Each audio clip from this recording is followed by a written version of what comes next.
Okay. So I'm going to bring up our working constitution here. Okay. So here's our working template. One thing that I noticed was that they have a conference committee, which is and they also have a, what's it called, a joint, let me see, it's down here somewhere, there's so many pages. It's a joint, I'm just going to search it, not that one, not the conference committee, there's another committee, the joint advocacy committee, that's what it was. And essentially it's represented by people from the undergraduate and graduate student populations. They work together on issues that concern both graduate and undergraduate students. And so how they have it is it consists of no more than 6 members, 3 undergraduate and 3 graduate.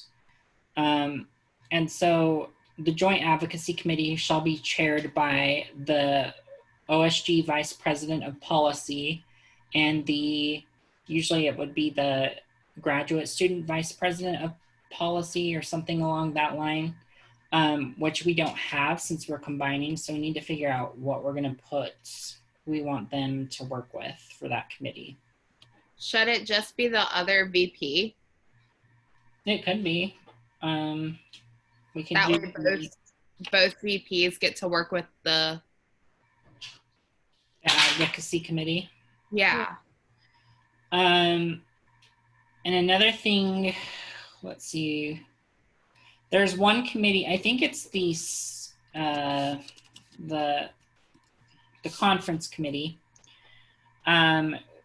is chaired by the Senate president and the assembly president for graduate students.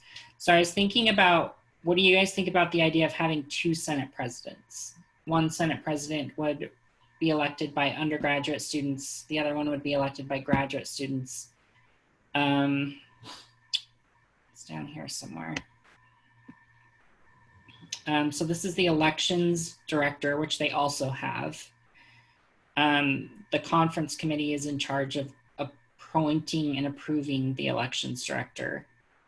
Oh, and here's the procedures for joint referenda, which is also something. But I put here that undergrad and grad students are combined in our student governments, but it still may be useful to have if a process is implemented for separating issues. So essentially, it's kind of like we have a separate government in some ways, but it's not separate, if that makes sense. Yeah. Unless we like want to fundamentally alter this. But I think if we want, grad students to be represented by grad students and undergrad students to be represented by undergrad students, that we can just keep it how it is. Oh yeah, as the conference committee of ASA, SU online shall facilitate and negotiate collaborative legislation and policy for the online student government. So I left this blank because I don't know how many members we're going to want in there. So it shall consist of blank members, blank undergraduate students from the OSG Senate, and blank graduate students from the OSG Senate. And then the however many number of members shall be appointed at the first legislative session of the academic year. The conference committee shall be jointly chaired by the OSG Senate president. And so hypothetically, this is where we could have 2 Senate presidents. That kind of makes almost sense because we're doing 2 presidents. Yeah. So why not, since how we're making it to where 1 seat is going to be undergraduate and 1 seat has to be graduate in the groups. So why not make it to where it's almost like a majority and minority leaders, but they're both just president. Right, right. And this is where I put, oh yeah, so membership shall be selected. This is how the membership is selected for the Joint Advocacy Committee shall be selected at the first meeting of the legislative session by the Senate President. The selection of the Joint Advocacy Committee members shall be, so usually it's the President of the Senate selects the undergrad, and then the President of the Assembly is what the graduates call theirs, selects theirs. But if we just have the one Senate and then we have an undergraduate president of the Senate and a graduate president of the Senate, it could work out that way, if that makes sense. So, and then this is how the Constitution is amended. They have it so the titles are amended in different ways depending on the title. So like titles 2 and 3, which is the legislative and the judicial branches, proposals to amend titles 2 and 3 are amended according to the procedures set forth in those titles respectively. So it's up to how you set it up. And then the amendments to the executive branch, the like general provisions and the whatever that other one was, have to be considered by the conference committee. Then they send the proposal to the Senate. And then to appear on the ballot, the proposed amendment has to be approved by 2/3 of the Senate. And then the proposed amendment must be made public to the student body at least 1 week prior to the election. If the proposed amendment receives a majority of the votes cast in the online election, the appropriate title shall be amended. And I think somewhere it said it had to receive a majority vote from both undergraduate and graduate students.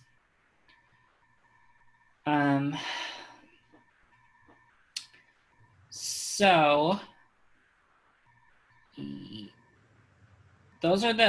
that's the one thing I noticed then is maybe having an undergraduate Senate president and a graduate Senate president. That way we won't have to worry about who would be in charge of appointing, graduate students to the committee if we only have one president. Yeah. I like that. Okay. So I'll leave it up to Kelly to kind of write that in then, the legislative outline. Okay. So we have both the graduate and the undergraduate Senate presidents.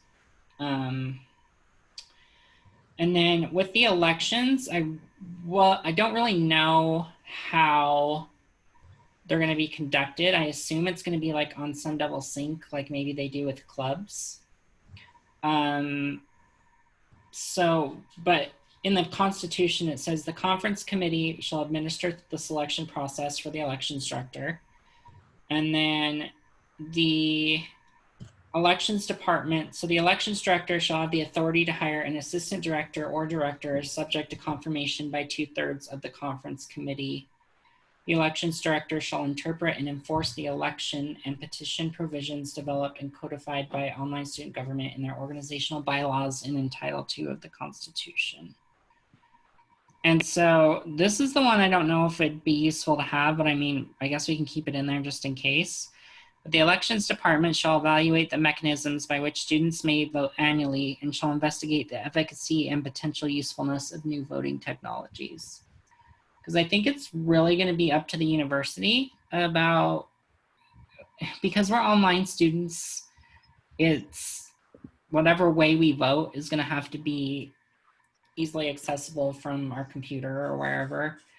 So I don't know but I mean, we could leave that in there if it's something that maybe comes up in the future and we want to research other ways to make it more effective. Or I know at Ole Miss, we always voted through our My Ole Miss portal. Yeah. Yeah, when ASU, so in Sun Devil Sync, there's a way that you can set up elections for clubs. And I'm thinking that's how they would have us vote in a campus-wide government election.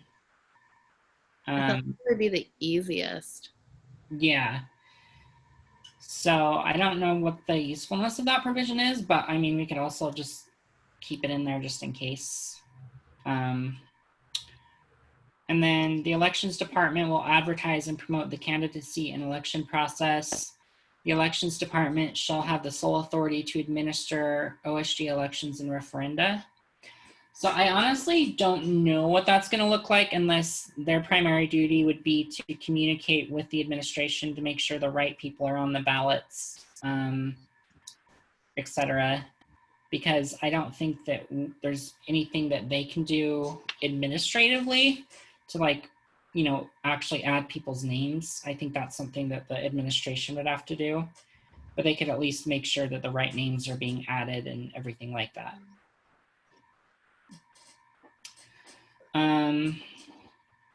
So the elections department is a big job that I hadn't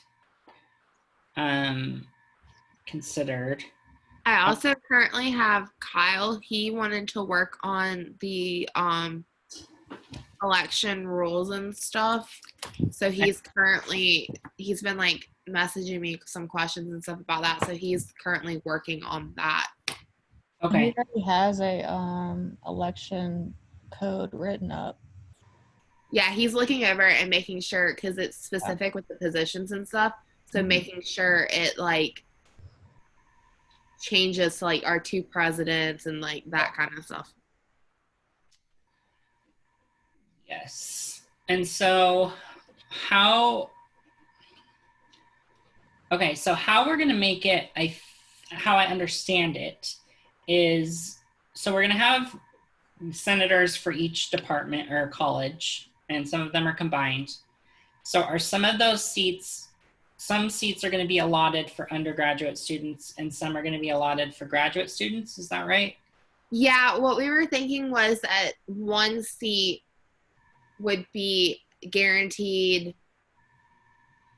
undergrad, 1 seat guaranteed graduate. We could change that as it got to like, because I think the top group had 9 chairs or seats. Yeah. So we could change it to where it's just a higher number that's like for them, because the bottom only has 3. I think 1 is probably a good number to start out with, because I'm kind of worried that, like, if we say 2 graduate students, that we might have difficulty finding people to fill, you know, 2 seats in every single college. So yes, I think that'll be good for now, at least until, you know, it gets up and running, and then maybe they can like amend the Constitution. Yeah, so right now I was thinking just doing 1 undergrad, 1 graduate, and then the rest would just be whoever wanted to do it from those colleges. Yes. Yeah, I think that's a good idea. I think as long as we have at least 1 graduate student from each of the colleges that are combined, that we should be good. I was wondering, oh yeah, and then there's the Leadership Council, which, as I understand, it's basically just the executive officers. And the Leadership Council essentially provides oversight and communicates with the issue administration, and stuff like that. And then they have the conference committee. And then we also wanted to build in the outreach committee within here. So we can find a way to build that in as well.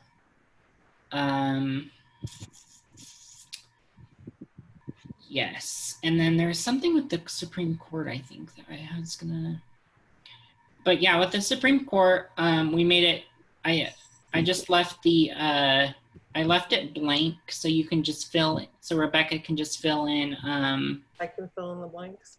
Yes. It's up here, oh yeah, under judiciary. So they have the judicial powers.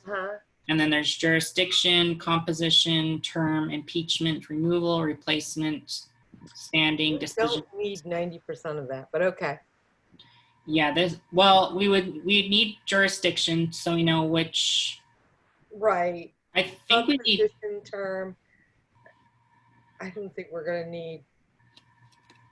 Impeachment and removal, that's all internal within the judiciary, Okay. is kind of the way I'm setting it up. So the judiciary would vote on their own members being impeached. Yep. Well, like for the Chief Justice, head judge, whatever, it would be a vote of no confidence. Okay. And the clerk of the court would preside.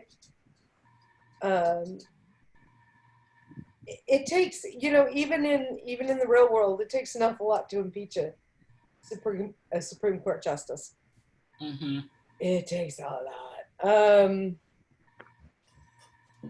So It would make sense to me if the impeachment was something that was referred to the Senate. okay, I can write it up that way. I can't. I would have to do a lot of historical research to even find out. I know there's been 4 Supreme Court justices in the history of the court, I think, that have been impeached. In U.S. court or our Supreme Court? Like U.S. Supreme oh, Court okay. ever. I think. Yes, I think that for a Supreme Court justice to be impeached. So it's like trying to figure out how we could even figure out how one of ours could be impeached. I think it's. You know what I'm saying? I think how they currently have it in the Constitution is that to be a 2/3 majority vote by the Senate to remove. Yeah, but what are you gonna? Which is, I think, the same rule for the U.S. Supreme Court as well. Yeah, but I mean, what they were charging these guys for, well, some of it was total and utter crap, but some of it was for real stuff, Yeah, let me see what it says in here real quick. I haven't, since that first cursory reading, I really haven't paid too much attention to the constitutions. Okay.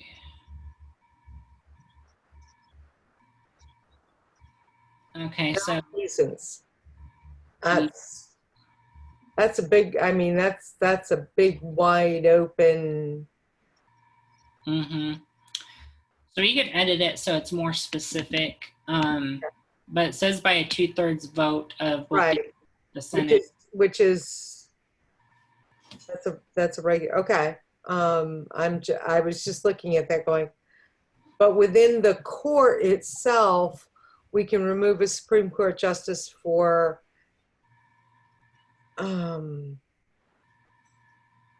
vote of non-confidence, and that's how done within, like the clerk of the court handles that. Okay. I did want to ask you, how do you want to handle the placement of the clerk? Do you want that to be like an elected position, an appointed position? What do you think? I didn't really have an idea. I'm thinking that since it's mainly like administrative stuff, maybe it's something that the Chief Justice could appoint if we have a Chief Justice. Well, because the clerk handles the voting for the Chief Justice, you have to have a clerk before you can have a Chief Justice. Mm-hmm. Right. Oh. So how would we select a Chief Justice? How are they selected? Do you have an idea? Let me see.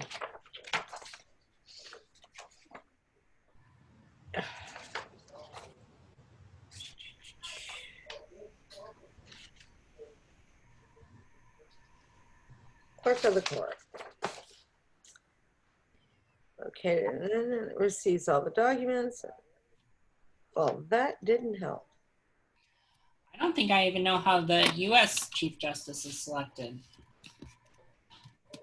How the clerk of the U.S. court? I don't remember. I think that's an appointment. I think that's a Senate appointment. I could be entirely wrong, but I think that's a Senate appointment. Yeah, since, like the Associate Justices, the Chief Justice is appointed by the President and confirmed by the Senate. There's no requirement that the Chief Justice serve as an Associate Justice, but 5 of the 17 justices have served on the court as Associate Justices prior to becoming. But Roberts stepped into the Chief Justiceship because he was replacing a Chief Justice. Yes. So that's actually a good question. And he's been, well, okay, go ahead. So if we do have a Chief Justice, would it be something that we'd want the court itself to select? Yes. I would say I think so. I would say have all of the justices like selected and then just have the Senate vote on who they want to be Chief Justice. No, because you've got 5 justices, okay? So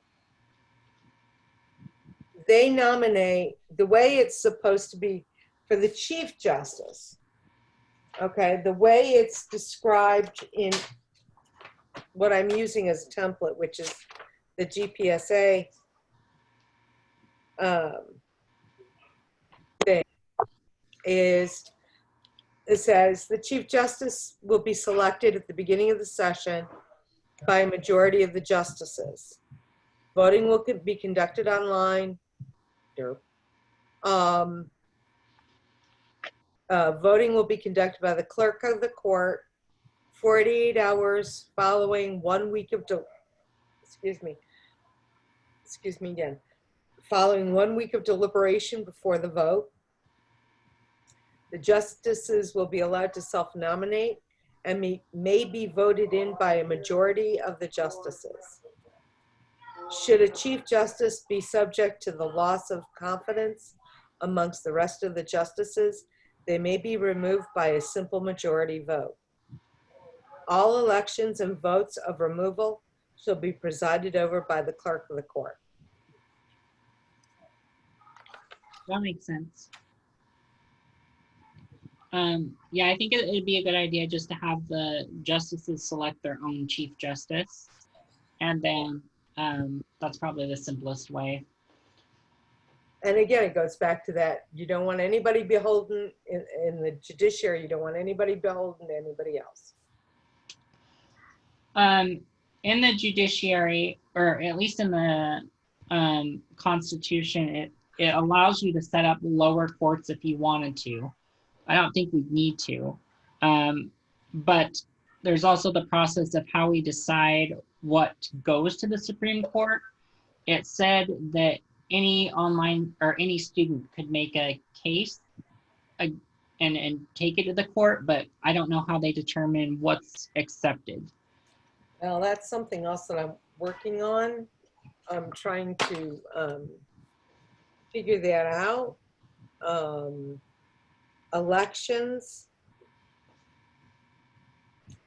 If somebody has a grievance against elections. I know that if the elections director is ever accused or of any negligence or misconduct, I know that automatically goes to the Supreme Court. Right. Appeals from the elections department. Let's see.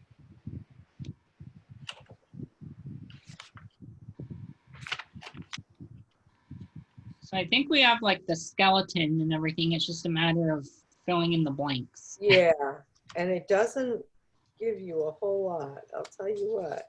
There's very little flesh on these bones. Decisions and remedies, general provisions. Let's see.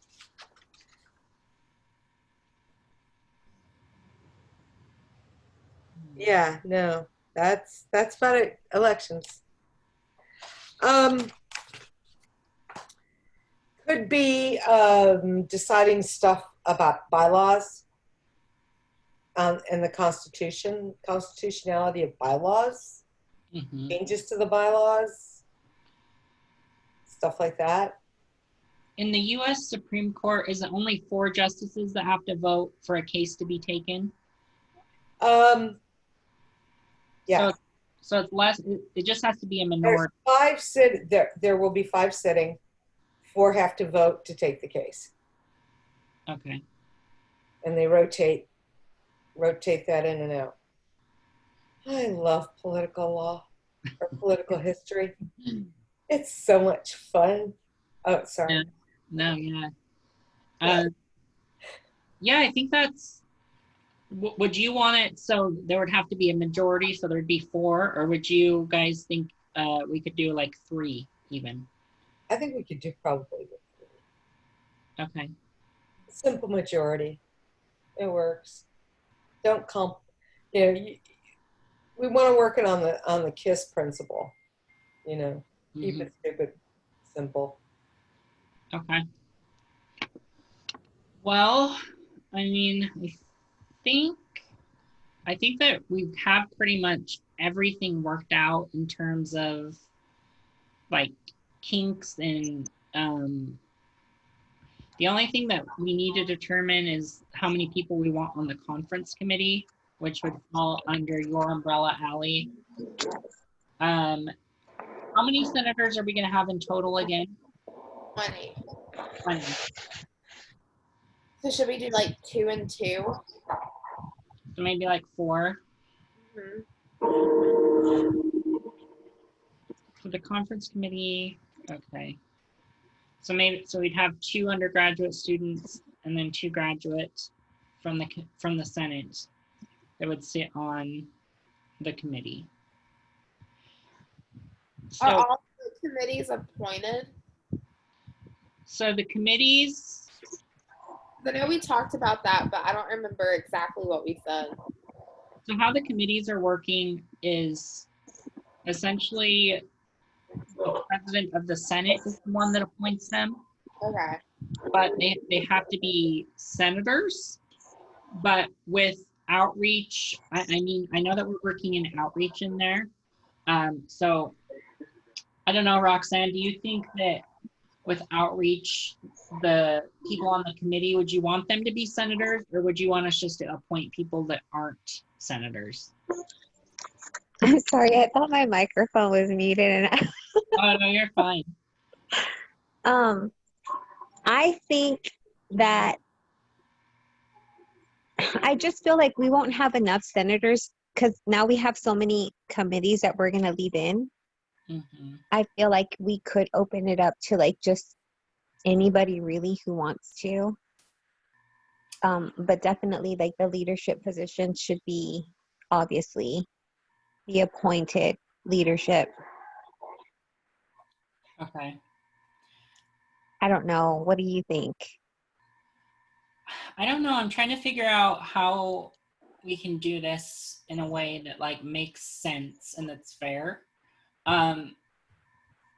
If we had I don't know, because how the committees are set up right now is a senator chairs the committee, and then the president of the Senate, so the leaders of the Senate pick people to sit on that committee. So they appoint other people, but those people are also in the Senate. So maybe we could draft it in a way where the Senate president could appoint people to the committee that aren't senators. Or what if we did it to where let me get my words right. What if we did it to where the president of the Senate appointed the chairperson for the committee, and then that chairperson picked their committee? That makes sense. So that the leadership is still a senator, but they can incorporate people who are not necessarily a senator. So will we have two co-chairs then? So the graduate president would appoint a graduate chair. The undergraduate president would appoint a graduate chair or an undergraduate chair. And then those chairs would pick people to put on the outreach committee. Yeah. Makes sense. And Okay. you get a nice mix of people, you hope. Yes. Okay. Yeah, I think that'll work out. Because we wanted co-chairs anyway. I know that Roxanne wanted co-chairs, especially for outreach. Okay, that makes sense. We will have the Senate president appoint one, the Senate graduate president appoint one, the Senate undergraduate president appoint one, and then those chairs pick the. Do you guys think the committee members need to be approved by the Senate, or should they just be put in when they are appointed? Ooh. That's kind of difficult because we don't want it to be like something so excruciating that like student members are like, oh my gosh, never mind, I don't want to do this. But then we also have to keep them accountable, you know, because they could potentially make trouble for us. Not that, you know, anybody would intentionally, Well, but there's going to be money involved. You don't want We could just have, those people involved. we could just like write up a document or something and have like standards and expectations and something and have them sign off on it so that they know what like the expectations for their position that they're in. So then where if there is a problem, we can pull that back out and be like, but hey, like you agreed to this. And then I like that. And so the undergraduate president, Senate president, could they just take the committee, one of the committee chairs and remove them and appoint somebody else? Or would you want that to be something that would have to be voted on? No, that would be fair. Okay. Yeah. I was thinking the same because I think that's how it works in the Congress where the Senate leader and the House leader appoint people on the committees and they can remove people off committees. And then if, you know, for whatever reason, if they were potentially being corrupt, then their own people can vote to remove them as the president of the Senate or whatever. So, yeah, I think that'll work. Okay, so we'll work on adding outreach in there. I think I'm trying to figure out what section we're going to put outreach in. So earlier you mentioned the committee of advocacy. Yes, the Joint Advocacy Committee, I think is The what Joint Advocacy Committee, is that somewhere where you could like squeeze in outreach Yeah, without like adding maybe, I don't know, like another whole element to the Constitution? If we could like just alter it a little bit to fit what we have, I think that'll be good too. The committees are under me, right? yeah. Okay, that's what I was thinking. Originally, we were thinking that the outreach is going to be in executive, but it sounds like we're going to be putting it in legislative. Yeah. Okay. Because they would be appointed by the legislature and the legislature would oversee them. Emily, what are some of the duties of the executive that you've noticed that are kind of distinct from? Well, so I put the outreach, like with the public relations, under the Department of Public Relations under the president. So are we going to move that and bring it to legislative, or are we going to keep that and then, I don't know. What do you think, Roxanne? Do you think it should be in the legislative branch or do you think it should be in the executive? I mean, either one would be fine. Like if Emily, okay, so Emily, like you have it in the executive branch.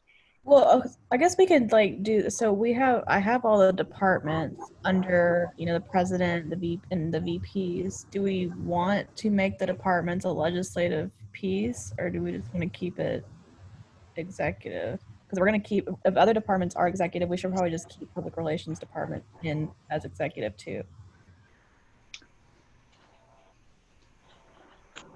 think if we keep it in executive, and the executive, we could have the executive nominate who would lead the Right, committee. like yeah, because I have like undergraduate public relations officer and then graduate public relations officer, and then those two could come up with the committees and stuff.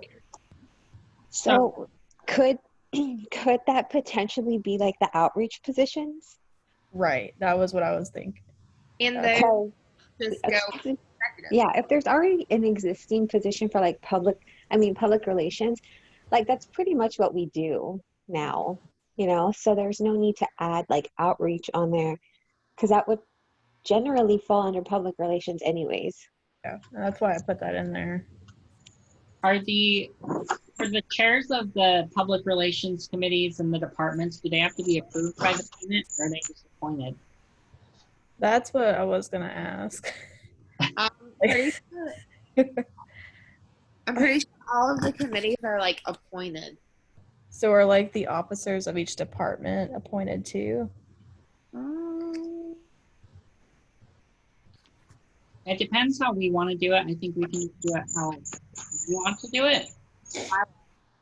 In the US system, I know that the president appoints the head of the department, and then the department head has to be approved by the Senate. Then, I mean, I'm good with that. If we just have each president, so like the graduate president can appoint the graduate public relations officer and the graduate officer of each department, and then it just gets approved by the Senate. I like that. Just to keep it simple, so we're not voting all the time. Yeah. And I like it too to have it kept in the executive branch. And then we'll just scratch like the other document, and then we'll just fit it into this. So I have a question. Now my mind just went blank. So when we have the Senate voting on the appointees, are we only going to have undergraduates vote on undergraduate appointees and graduates only vote on graduate appointees? Or are they going to vote as a full body on all appointees? I guess it depends. To me, it depends on how many graduate students end up being in the Senate. I mean, so right now we have a guaranteed amount. Is it 4 or 5, Allie? 4. 4? Okay. So 4 graduate guaranteed. I feel like for appointing stuff, I feel like it needs to be people, we should just do a joint. Yeah. Just do a full body vote then. Having a full body for that. That's more of a everybody's problem because we have to make sure checks and balances and they're good and all that stuff. Whereas it's not like a problem just relating to undergrad kind of thing. Are there instances? Sorry, go ahead. No, I was gonna say that I agree. It's like a whole thing. Like it's an issue for everybody. Yeah. Are there instances where we would want only undergraduates to vote on a certain issue or graduates to only vote on a certain issue? How do we determine that? I think if a problem is brought up by a graduate student or an undergraduate student, then that's when we would separate, obviously, because like we have no say in like what it is to be a graduate student, Yeah, I think it just depends. It determines like whatever the issue is when the issue arises. Like if we wanted to create like a new online resource, obviously that would affect all the online population. So then we would have both the undergraduate and the graduate voting on it. But if it was like, hey, graduate students, I don't know, need to have, do you guys have capstones or something like that?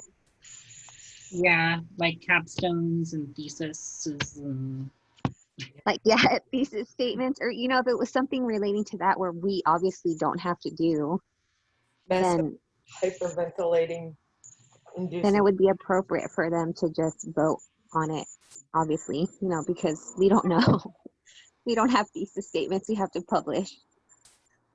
So hypothetically, then that could potentially be an issue that would go to the court if there's an argument about the jurisdiction of an issue. Because one side may say this is undergrad only, and the other side may say no, this is for the whole campus. And maybe that's something that the Supreme Court would have to resolve. And they would say, no, this is a campus-wide issue, or no, this is only an undergraduate issue. That's the only way. I mean, that's the only thing I'm concerned about. If we do like separate voting on those issues, is determining like what qualifications have to be met. Because if we vote as a full body on all appointees, then it's kind of contradictory to have only undergraduates vote on undergraduate issues and graduate students to only vote on graduate issues. Yeah. They're voting as a full body on everyone's appointees. So, okay, also, we were saying that the president would appoint the officers of the departments. Now, the departments that fall under like the VP of policy and the VP of service, would the VP of those appoint their departments? That's a good question.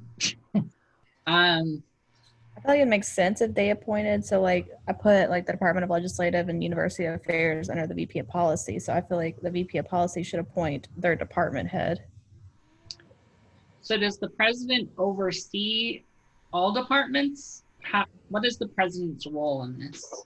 So what I was looking at other, bylaws and constitutions, and majority of them have departments under the president, and they have departments under each VP. So I put Department of Public Relations, Department of Diversity and Inclusion, and Department of Elections under the president. And then I put Department of Legislative and University Affairs. They were separated, but I put them together because I feel like we don't have a lot of people under VP of Policy, and then Department of Student Involvement and Development and Department of Health and Wellness under the VP of Services. Okay. I know that in the Constitution, the Tempe's Constitution, they have the Department of Elections as like a judicial or a legislative. But we can do that. Yes. I think it's probably best to do it in legislative in terms of elections. That way it doesn't look like they're favoring, like the incumbent or one person over another. And that way the legislative branch, which is like multiple people, will have to provide oversight for the elections department. Okay. And if there's issues with it, they can always take it to the court. Yeah. Now, one thing, are the chief of staffs, are they appointed by, are they elected to? They're appointed, from what I understand, they appoint their own chief of staffs, and then the Supreme Court will the Chief Justice will appoint the court clerk. Yes. So now I think we just have to figure out the raw numbers of how many positions we actually need to fill. If we're going to have the chief of staffs, the presidents, the vice presidents, the senates, the committees. Well, the committees will fall under the Senate, so we don't have to count those as separate, but we already have 20 in the Senate. So we have the president, the two vice presidents, chief of staff for the president. Do each of the vice presidents have chief of staff? So, okay, I have the graduate president and then a graduate chief of staff, unless we want one chief of staff for both presidents. I'm not sure. Oh, yeah, that's right, because we have co-presidents.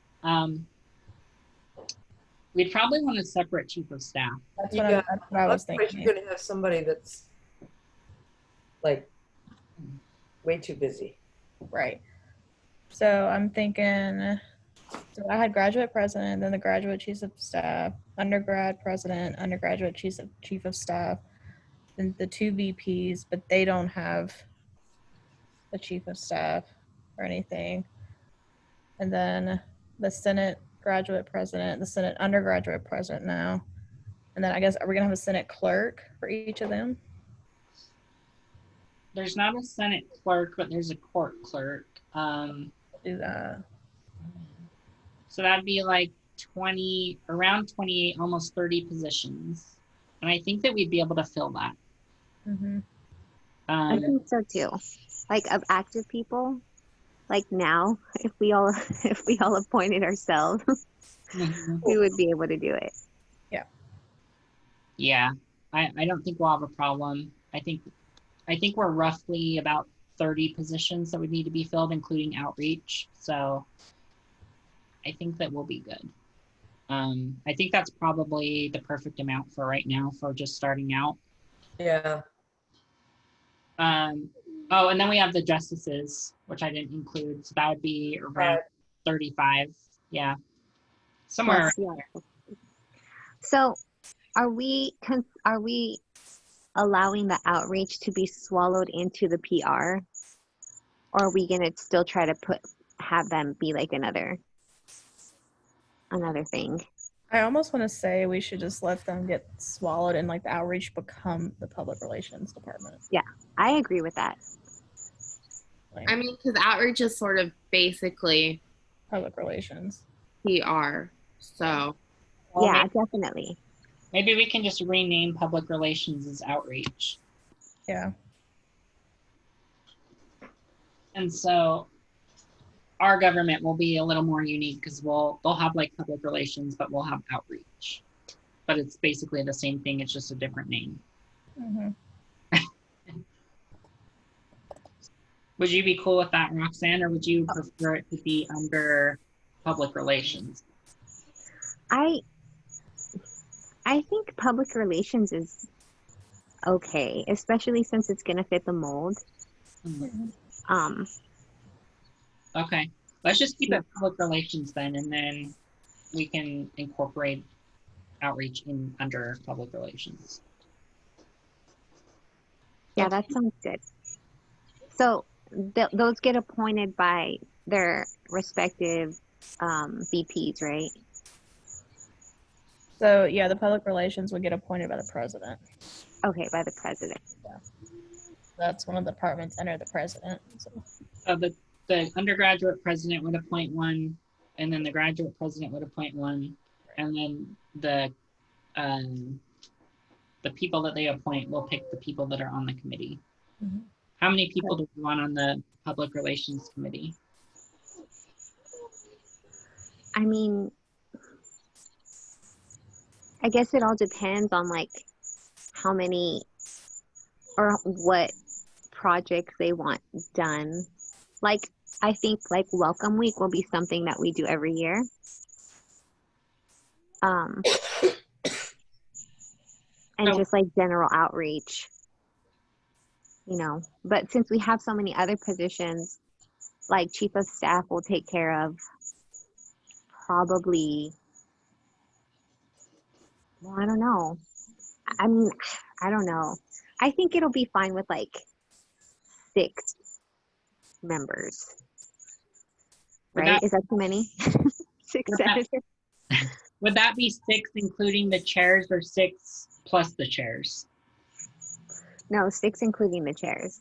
Okay, so there'd be 4 plus the 2 chairs. Yeah. Okay. That way we keep it even, like 2 and 2, or I guess 3 and 3. Okay. So we're gonna have, okay, I'm just gonna write this down so we can get like an exact number on what we're gonna have. So we have 6 in outreach, we have 5 in the court, and then we have the 1 justice or the clerk, and then we have 20 senators. How many departments are there, Holly? Or Emily? Sorry. I put 1, 2, 3, 4, 5 so far. There's 4 departments or? 5. Oh, 5 departments. Okay. Do each department has a chief? Does each department have a chief of staff? No, I was doing. Well, I didn't do that. I just put. They would each have an undergraduate and a graduate person. Okay, so we have 6 for outreach, 5 on the court, and then we have 1 court clerk, 20 senators, 5 department heads. Oh, does the 5 department heads include outreach? Don't we? Do the 5 department heads include outreach? Yes. So that's we have So minus outreach, we have 3 department heads. Wait, okay, so we have, We have 2 department heads for outreach, right? yes, 2 for outreach. We have 2 for all of them. So we actually have like 10 department heads then. Yes, so 10. Okay. And so actually we have 4 in outreach, 10 department heads. Okay, 20. We don't have to worry about the committees because the senators are on the committees and that's not going to be separate. So we have 4 in outreach. We have 5 courts, 1 court clerk, 20 senators, 10 department heads, Mhm. and then the 2 presidents. And then we have the 2 vice presidents. And then there's 2 chief of staffs for the presidents. The vice presidents have chief of staff. I didn't put them to have chief of staff, so we can. I don't think that we'll need chief of I staff. don't think we need, yeah, I don't think we need that. So let me hurry and add this up and see how many positions that we actually have. And you added 2 Senate presidents. Oh, and the That 2, oh, they'll fall under senators, so we don't have to have those separately. So we have 2, 2, 2. So we actually have 46 positions that will need to be filled. I thought that the way that Allie had separated it out was that the 3 largest colleges got 9 senators apiece. Then the next group got 5 senators apiece. So I think Was I wrong in?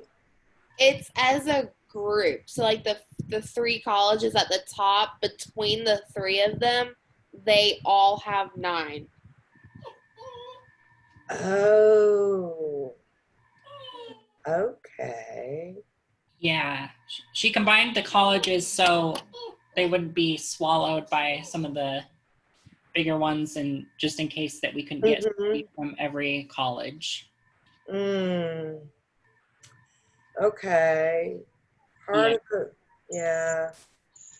Because So are we going to have like a rule or anything like that for, like, let's just say because the liberal arts and sciences is such a big college, like could that specific college completely take over the Senate, or is it going to be required where at least we have some diversity in that? Not that I'm like, it's not that I don't care, I'm just curious. I mean, we could put it that like out of the 9, that 1 college needs to be represented, and then like there still has to be the at least 1 undergraduate and 1 graduate. Or is that being like overzealous? Should we just go with what we get? I'm thinking at this point we should go with what we get. I think you're right. And between the top 3, like they're pretty, I mean, it's just a lot of students that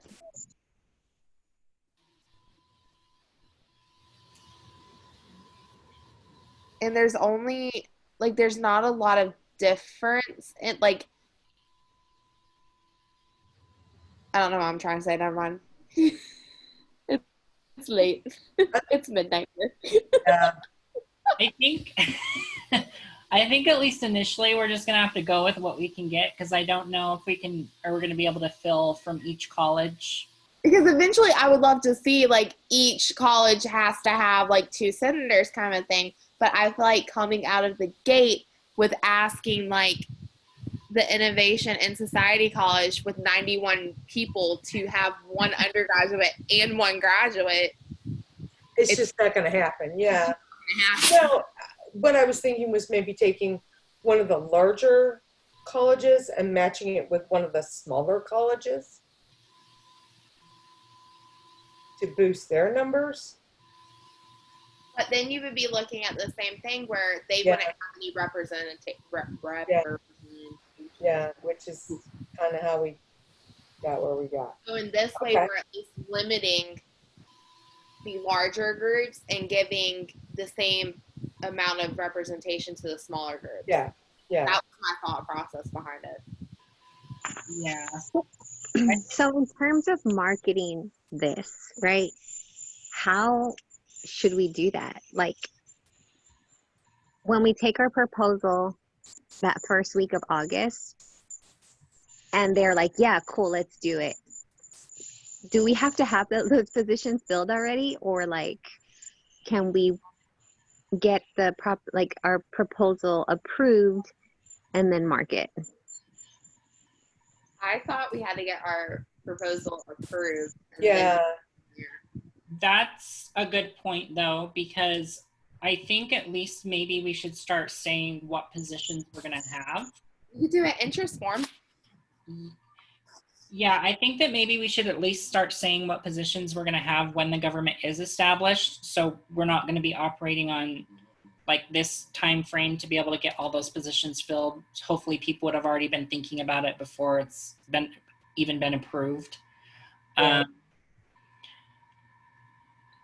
Do you foresee like I don't know, because I haven't really talked to Casey much about like this type of conversations, but does she foresee any type of hesitation from ASU online or like Ed Plus or even like ASU like main campus?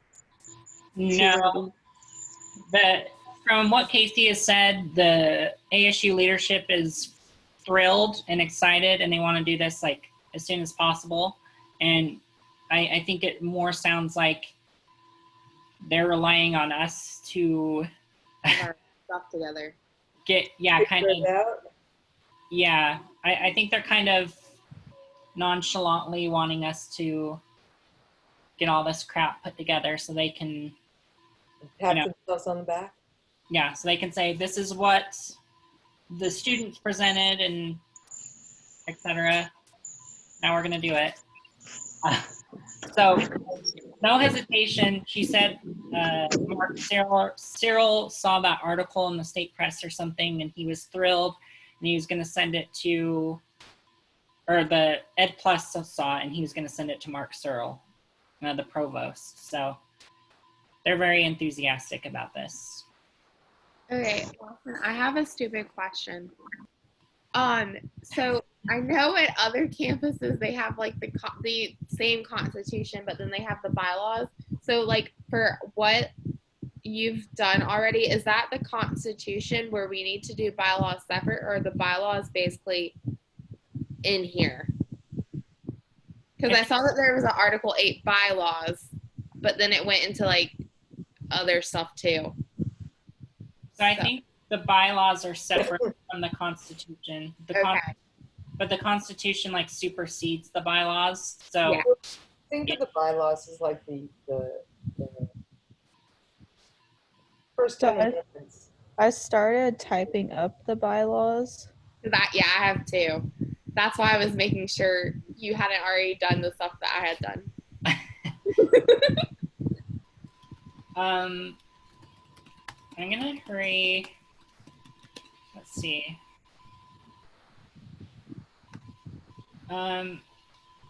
So should I push to my survey analysis team to start creating forms of interest?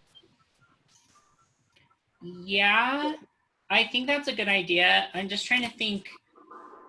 Do you think we should present it as something like, fill this out? These are potential positions available. What would you be interested in? Or should we say something like, these are the positions that we're going to need filled?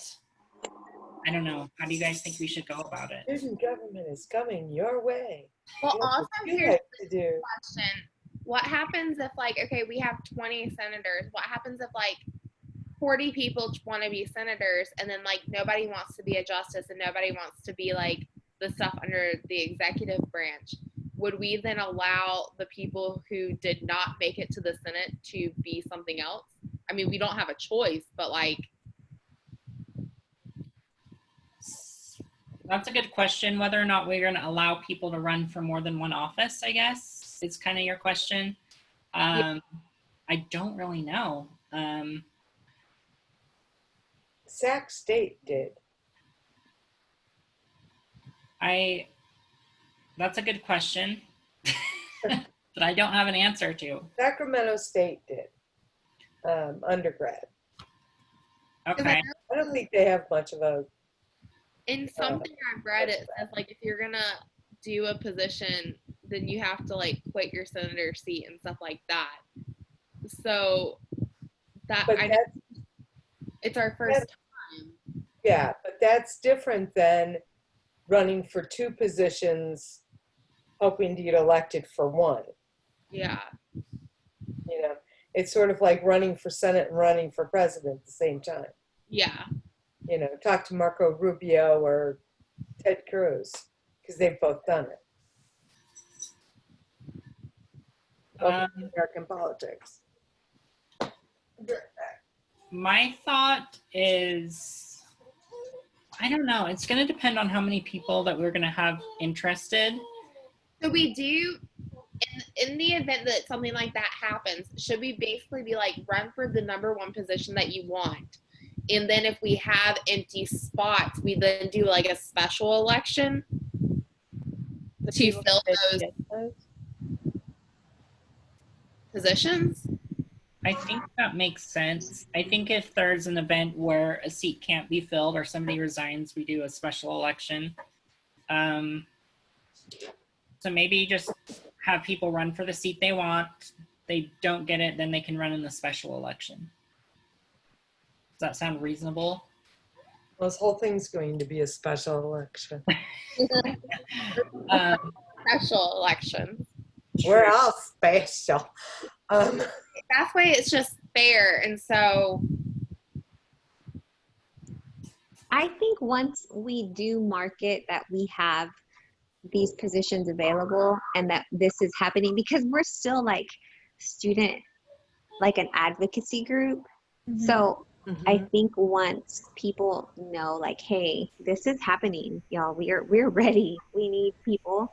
I think people are going to come out of the woodwork because everybody wants something nice, you know, on their college resume. And that's like a big thing for, like, from what we've read on the surveys is, you know, we want the traditional like college experience or whatnot. And I think it's all going to come down to marketing. And I think that we should market like this is happening. These are positions we have available. What do y'all think? I agree. I think that's a good idea. Who's interested?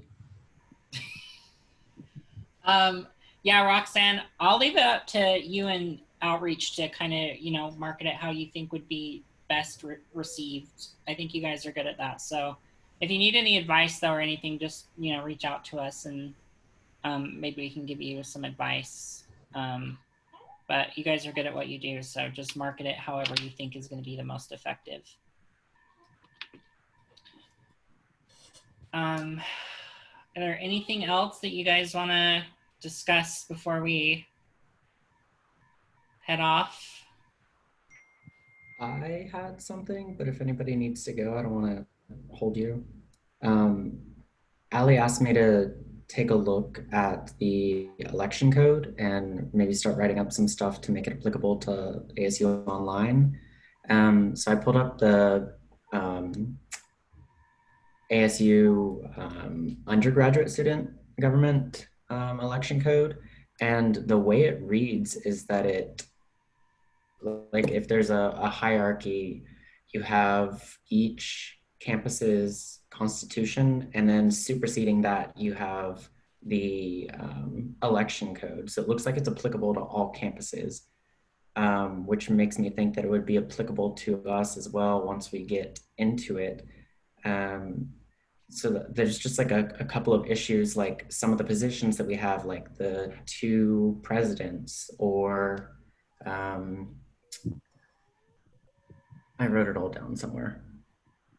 Just some of the elected positions we have, they don't have, that the election code doesn't touch. How are we gonna move forward with that? Are we gonna write an entirely new election code and then submit it as like an appendix to theirs, or just have a separate one altogether? That's a good question. I know that the university leadership is open to us presenting something new, but I think that they're still going to want to apply some basic things such as like GPA requirements, stuff like that.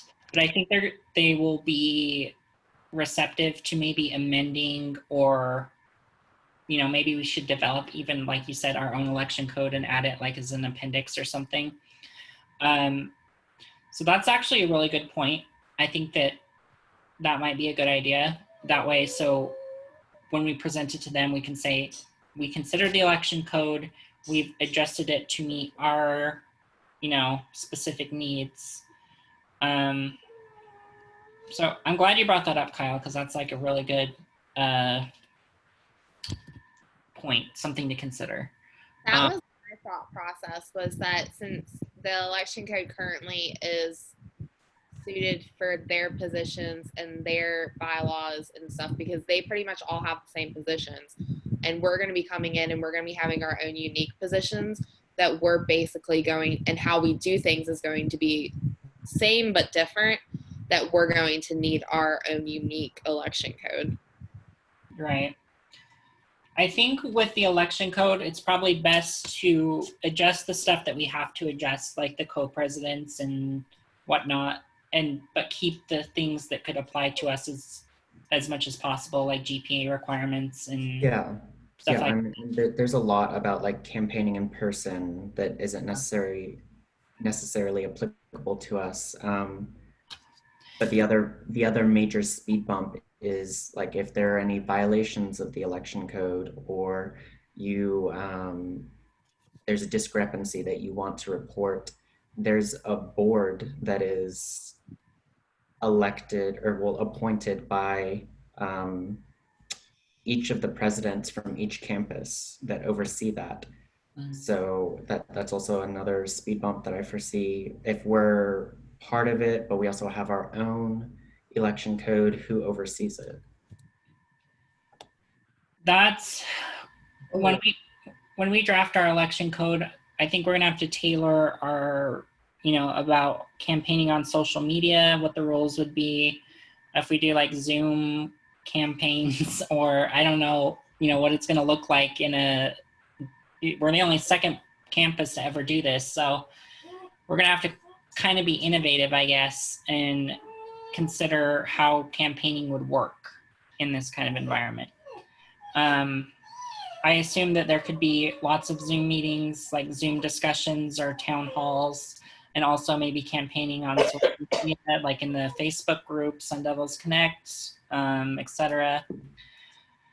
So that's really important. So I'm glad that you brought that to our attention, Kyle, because that is something that we kind of had put on the back burner.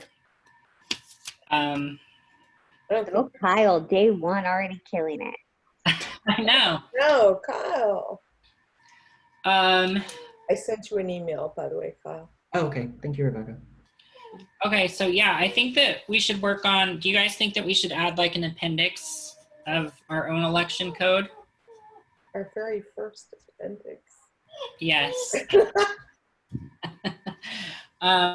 Yes, we need to do that. So I'm just going to jot this down here. There's something else. Oh yeah, the committee that each of the presidents appoint. I assume that we'd be able to add somebody from our campus onto that committee, but I don't know if that would be even useful, just like we said with the Supreme Court, because they're not going to be familiar with our needs, I don't know that we would actually be able to, because some of the stipulations are that you have to hold like 8 office hours a week, and you also have to set aside like 5 hours for appointments. And I'm sure that you could adjust that to where you could do Zoom, but again, I'm not sure. Yeah, we're gonna have to adjust office hours to meet like Zoom. Well, we could do like, set up the appointment through email, ish. Yeah. Maybe with the election code, it's a separate from the court, in that maybe it'd be beneficial to have the other campuses on involved in that, just so they can see or give us some validation to, that this is actually a government, we're running it, to your standards as well, but it's modified to meet our needs. So I don't know, that's another discussion we can have, or we can incorporate it within the, what's it called? The conference committee. So it just really depends, I guess. But this is much harder than it seems. Yeah, so any other thoughts, concerns that we probably need to address? Is there any way that we can make our Facebook page not a private page? I think in groups, you can create a public page for it, but also have like a private group, if that makes sense. Yeah, because I was thinking like ahead about like, because we want to do that that welcome week, and I think this is a really good opportunity to kind of push also like student government. And we probably don't even have to do welcome week like the week of classes starting. Maybe we could do it before we take our proposal in. That way we can kind of like, influence people to try to take up the positions. But I was like, well, if we're advertising on different Facebook groups, they still have to come to our page and then click to join. And Sun Devils Connect has 6,000 online students and we only have 300. Right. So I was just thinking like, has over 100,000, which are not online, but Who? the the Sun Devils Connect Slack channel has over like 100,000 people. okay. 100,000. Well, that's staff also, right? Because I it's staff, and I think it's also regular people okay. on campus, not regular people. We're regular people too. Yeah, way to dub us the redheads.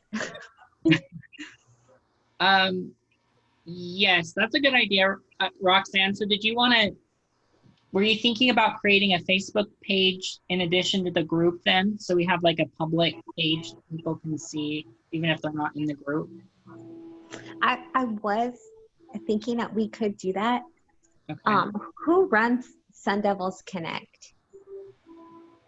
That would be Casey Francis and Lexi Townsend. Would they be opposed to like helping us promote our student government?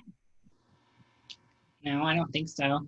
On that page, because I know that's like their baby. So Yeah, do my political science group. Yeah, I think that way people don't have to like join our group to see the positions and all that stuff. And it's not going to be something like, hey, you want to be in student government? Well, join our group first, and then you can see what position you can fill. It's going to be more like an open page where anybody can come visit, take a look. They're not obligated to join or be a member or anything like that. Yeah. But, I mean, what do you think? I think that they would shamelessly promote it for us because I think that they want this just as much as we do. And so I think they'd be more than willing to help do whatever they need to do. What do y'all think about creating a separate Facebook page? Just like a normal page where anybody can come visit? I think it's a good idea. Yeah. And then they could, maybe more people would join in. Maybe. Yeah. That's just like my thing too. Like because in order to see anything that we post on ours, you have to be a member. And like, yeah. If we had a public one, anybody from Sun Devils Connect could just jump onto our page and look through it and be like, nah, this is not for me. Or like, yeah, I want to do it, without having to be added to our drive and, click the survey and then sign in with their ASU email, all that. You can actually connect a Facebook page to a group too. So like people visiting the page, if they're like, oh, I want to join, then they can just join the group. Okay. 'Cause I kind of fell into this group from the History Masters group, Yes. and I blame Lawson. Yes. I posted about it in there. And Sun Devils Sync or Sun Devils Connect. And pretty much whatever group I can post it in, I post it.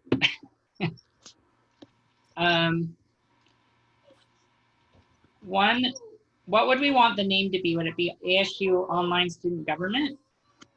Instead of like creating like ASU Online Student Government and Advocacy Group, it would just be ASU Online Student Government. Yeah, I think so.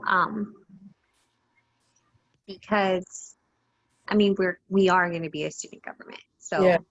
it would be like the official. OSG, right? Right. What was that? Okay.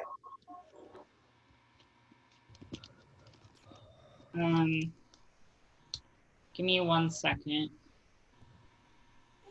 And then the university will be able to, they'll probably, what is it that they're gonna do? They'll probably take it from us. Not take it from us, but well, when we have the official government, they're probably gonna use it to kind of format it so it's an ASU, what's the word, Roxanne? ASU unique. It's branded. Yes, ASU branded.